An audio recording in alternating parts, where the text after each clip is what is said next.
बरी कर दिए गए हैं। 7 आरोपियों को कोर्ट ने बरी कर दिया है। पूर्व सांसद साध्वी प्रज्ञा, लेफ्टिनेंट कर्नल पुरोहित समेत सभी को बरी कर दिया गया है। सबूतों के अभाव में सभी आरोपी बरी हो चुके हैं।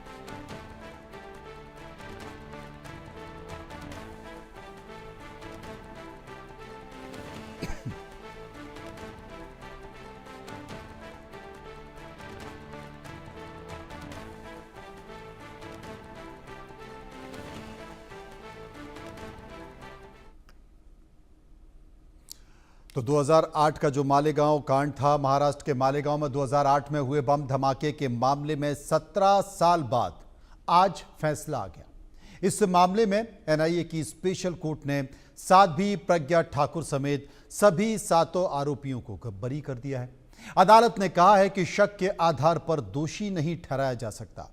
केस की मुख्य आरोपी भोपाल की पूर्व सांसद साध्वी प्रज्ञा ठाकुर थी। उनके साथ साथ लेफ्टिनेंट कर्नल प्रसाद पुरोहित को भी आरोपी बनाया गया। अदालत में जज ने फैसला पढ़ते वक्त बताया कि जांच में कई तरह की गलतियां थी। सरकारी पक्ष ये भी साबित नहीं कर पाया कि ब्लास्ट बाइक में हुआ था। इसी मामले पर तमाम तरह की साथों के साथ जो कांग्रेस सांसद इमरान मसूद हैं वो हमारे साथ होंगे। भारतीय जनता पार्टी की वरिष्ठ नेता उमा भारती जी हमारे साथ होंगी। विस्तार से चर्चा करेंगे, समझने की कोशिश करेंगे। सबसे पहले बात करते हैं इमरान साहब से। मालेगांव का जो फैसला इमरान साहब आया है उसमें यह कहा गया है कि आतंकवाद का कोई धर्म नहीं होता है, कोई रंग नहीं होता है। क्या कहेंगे इस मामले पर? सही बात है, आतंकवाद का ना कोई धर्म होता ना कोई रंग होता। लेकिन जो मालेगांव के अंदर पीड़ित पक्ष है, मालेगांव ब्लास्ट हुआ, लोग मरे, उसमें तो कोई दो राय नहीं। लेकिन उनका हुआ क्या?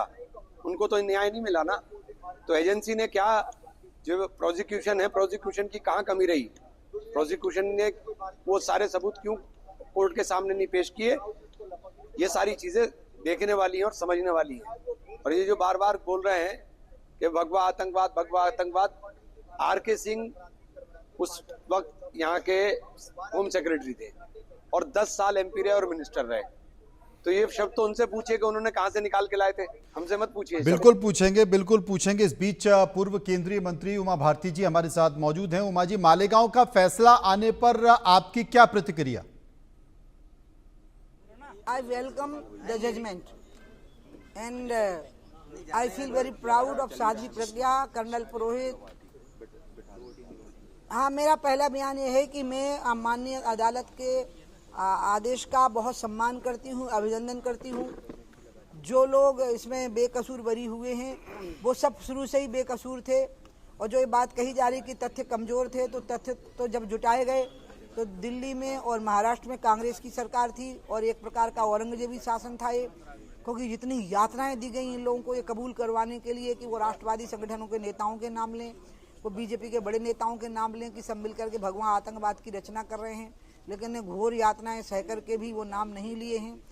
और इसके बाद में आज कोर्ट से इनको रिलीफ मिला है। ये बहुत गर्व की बात है उनके लिए, जिन लोगों ने ये कष्ट उठाया है। हम सब उनका बहुत बहुत अभिनंदन करते हैं। माननीय कोर्ट का भी, हमें शुरू से पता था कि यहाँ राम जन्म है, लेकिन जब माननीय कोर्ट की सील लगी तो हमें बहुत आनंद की अनुभूति हुई थी। वैसी अनुभूति अभी भी हो रही। बिल्कुल, और आपने मिठाई भी बांटी है। इमरान मसूद मेरे साथ मौजूद हैं।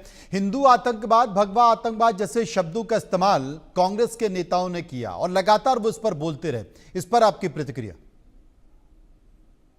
ये शब्द गड़ा हुआ आर.के. सिंह का है। आर.के. सिंह से इसका जवाब लीजिए। आर.के. सिंह इनकी पार्टी में नेता हैं, इनकी पार्टी के अंदर 10 साल मिनिस्टर रहे, तो ये बात वो बताएंगे। ये आर.के. सिंह की बात कर रहे हैं, जो कि पूर्व सचिव भी रह चुके हैं, गृह सचिव रह चुके हैं। उमा जी हमारे साथ हैं। हिंदू आतंकवाद की थ्योरी खारिज कर दी गई है, इस पर आपकी प्रतिक्रिया उमा जी? हिंदू आतंकवादी नहीं होता है, हिंदू वीर होता है, शौर्यवान होता है। हिंदू कभी भी आतंकित नहीं करता है, दूसरे को पराजित कर सकता है, पापी को और अधर्मी को और दुष्ट को। और भगवा जो शब्द है वो निकलते हुए सूर्य का रंग है, तो सूर्य अंधेरे के आतंक को खत्म करता है। ये जो अंधेरा है वोट बैंक के लालच का, इस अंधेरे को खत्म किया है मोदी जैसे व्यक्ति ने, जिसको जाति, धर्म, भाषा, प्रांत के भेद से उठ करके लोगों ने प्रधानमंत्री बनाया है। मसूद साहब के पास चलते हैं। मसूद साहब, अभी तक मालेगांव बम ब्लास्ट में मारे गए लोगों को न्याय नहीं मिल पाया है। क्या आज का फैसला मालेगांव मामले में पर्याप्त नहीं मानते हैं आप? क्यों लगता है कि सुप्रीम कोर्ट जाना चाहिए? हाँ, बिल्कुल जाना चाहिए और स्टेट गवर्नमेंट नहीं जाएगी, हमें लगता है जाना तो स्टेट गवर्नमेंट को चाहिए। हाँ, निश्चित रूप से देखना चाहिए, जा करके समझना चाहिए। मैं ये नहीं कहता, क्योंकि कोर्ट ने जो फैसला दिया है, अगर कोर्ट में कोई दलील नहीं रखी जाएगी सही तरीके से, तो कोर्ट तो क्या करेगा? कोर्ट तो वही देखेगा ना जो उनके सामने लाया जाएगा। मसूद साहब के बाद उमा जी के पास चलते हैं। कोर्ट ने साध्वी प्रज्ञा और अन्य को सबूतों के अभाव में उमा जी बरी कर दिया है, इस पर आप क्या कहेंगे? वही तो मैं आपको कह रही हूं कि जब ये लोग पकड़े गए हैं तो जो लोग थे वो तो स्थापित करना चाहते थे भगवा आतंकवाद को, और अगर वो पर्याप्त सबूत नहीं जुटा पाए, इसका मतलब सबूत थे ही नहीं। इसका मतलब झूठ को सच बताने की एक आपराधिक, एक पापपूर्ण चेष्टा थी, तो पाप का भंडाफोड़ तो होना ही था, वो हो गया। वही तो मैं आपको कह रही हूं जी। अब ये सबसे बड़ा सवाल ये भी है कि मालेगांव बम धमाके के पीछे की आखिर साजिश थी किसकी? इस पर आपको क्या लगता है? जब बोल रहे थे तब इंपॉर्टेंस रखती थी, अब हार गए तो अब हार थोड़ा ना इंपॉर्टेंस रखती है। हार is always shameful. It is shameful for him because he tried to convert a utter lie into a truth, and there he was defeated. He is biting the dust, so he has to say it. बहुत बहुत शुक्रिया करेंगे।